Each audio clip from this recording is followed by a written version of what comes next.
Hey, this is Ron Allen with HealthyAndSharp.com. In the last video, we talked about how certain foods cause your body to get stuck in fat storage mode.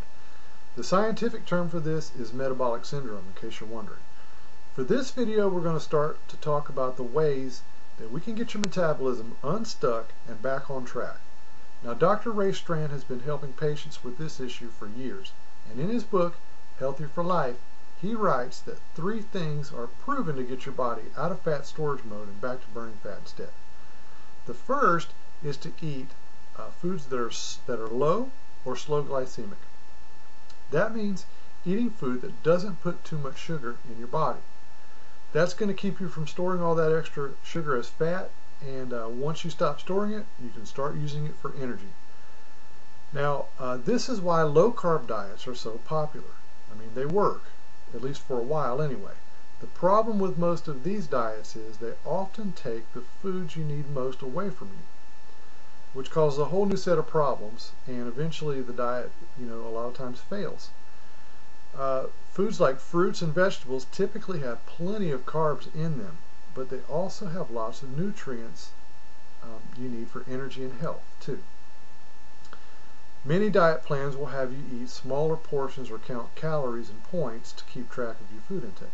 Now, keeping track of your food intake is important, okay? And you can do that by writing down what you eat in a notebook or a journal. And that's a great idea.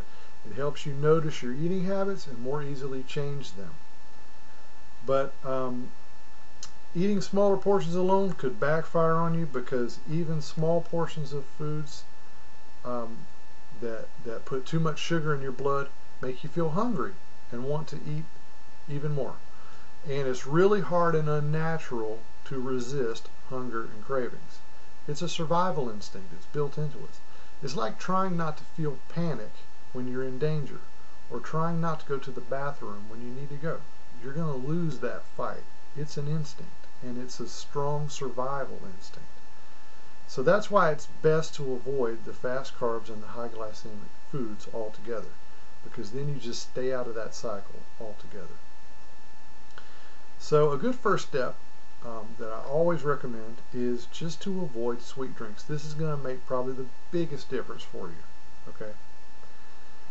And that means especially soda, but also things like fruit juice, sweet tea, sweetened coffee.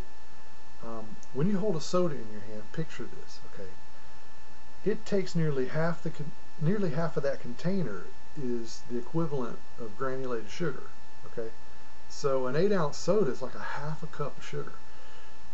I don't know anybody that would sit down to a dinner table or for a snack and just eat granulated sugar, just eat sugar out of a bowl, okay?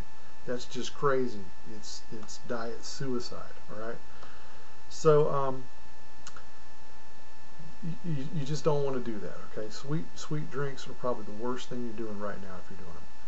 So artificial sweeteners, they're not that great either, okay? Because they also trigger the cravings just like real sweets do.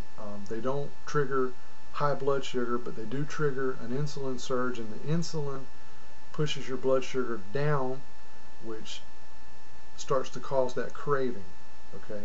It starts to cause that survival instinct, because as your blood sugar goes low, your body senses danger, and it starts secreting stress hormones and other mechanisms going on, and you get cravings because you need to eat. So artificial sweeteners bad, but if you can't do without something sweet, try making your own drinks sweetened with xylitol or stevia, okay? Just be careful, don't overdo it. Save it as a treat.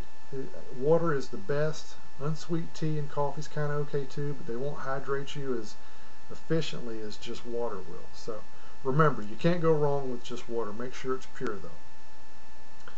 So in our next video, we're going to talk about a secret ingredient and an easy way to use it to shrink your waistline and get healthy and sharp too. So until then, this is your Healthy and Sharp how-to series. I'm Ron Allen, and hey, thanks for watching.